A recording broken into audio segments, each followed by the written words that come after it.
Akashbani Imphal R.K. Gorani na pau pajari ahanbada maruiba pau hanagi Mukhya Mantri Nongthoman Biren hairi Myanmar dagi ain kaina Manipur changsilakpa mi masing asi miyamna singnariba sangdagi yamna helamgani haibgi singnaba leire Security Force na nisagi polam purama mi mga fare tongan balaluluki mi mga sufare amasung Kendra Sel Thum Mantri Nirmala Sitharaman hairi Bharat ke anauba GST na miyamda sel thumgi polum hantahanduna sel tungsen bagi sang hengat alagani.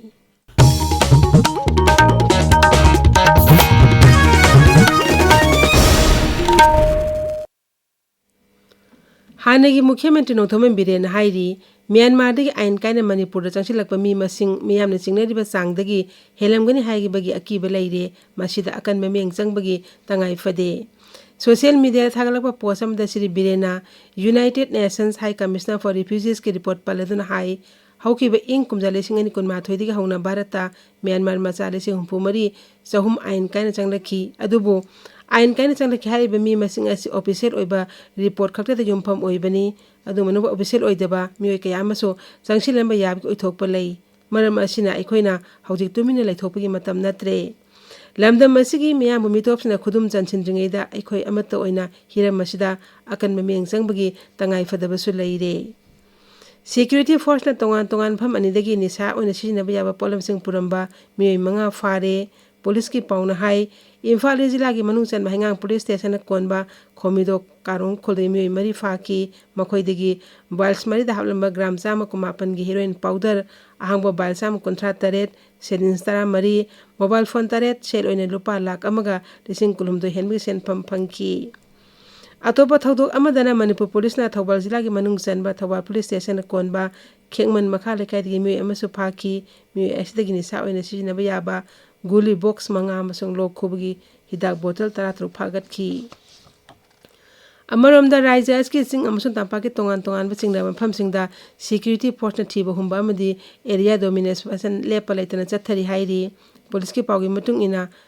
Mapam Chama Taram Doida Checkpoint Hangdoktan Asset Awasing Check Tobi Thabak Leptana Chathari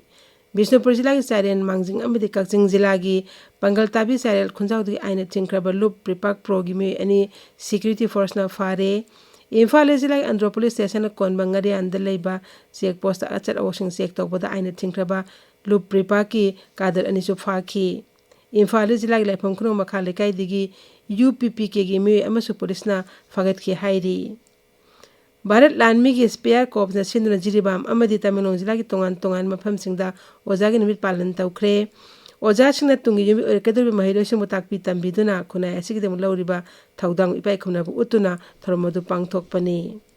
Assam Rifles na sinduna knowledge like khakpumda leba Khangsilung Government Higher Secondary School da oja gi numit kamai leinana lecture program ama pangthokhi amadi usara kyasu thaki Amaromda Bharat Lamina Sinduna Imphal jila gi yang pokpida onam kumai pangthoki tongan kanglu sing amata oina nungsi chanan himina bi wakhalonda kumai isi pangthokpani hairi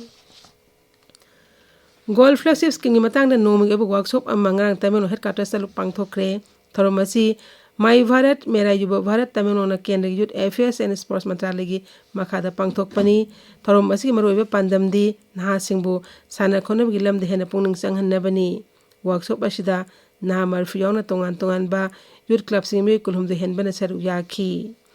11 kb hengang fidar gi makhada leiba achan bingai khabam haingang awang luang sama makha amadi matai purub 11 kb line sing semnin sadinga da bana maram oiduna ngasi upung mapan makhai dagi numidang waira pung mari makhai phawba mai phangloi haina IAD4 MSPDCL na hairi tabiri ba pawasi Akashbani Imphal dagini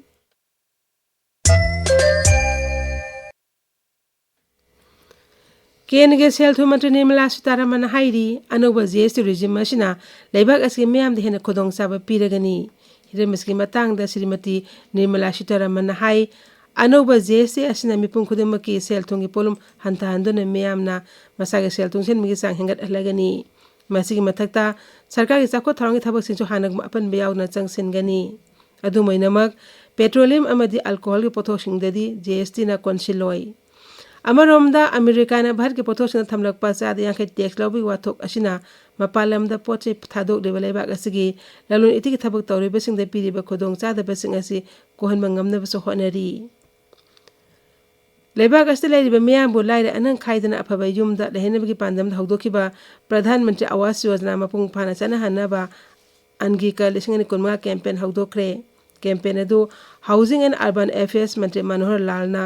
प्रधानमंत्री Awas Yojana urban 2.0 की मखाद हौदोखिबनी scheme मसिगी मखादा पिखलकपा application fast track verification तौदुना अथुब मतमदा सरकारना सेल थादतुना साबा होख्रबा युमसिंग लोइसिनबदा मतेंग पांगनी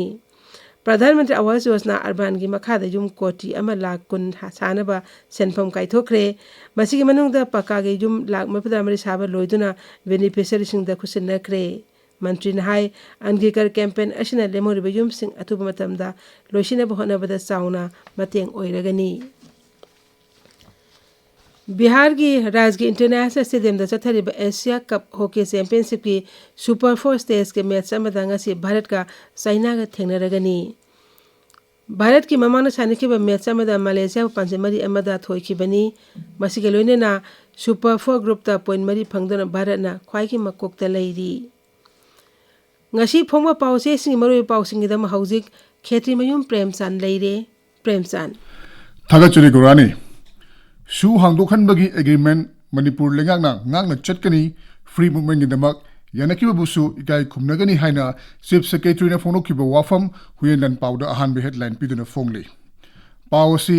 Sangai Express English edition da su ahan be headline piri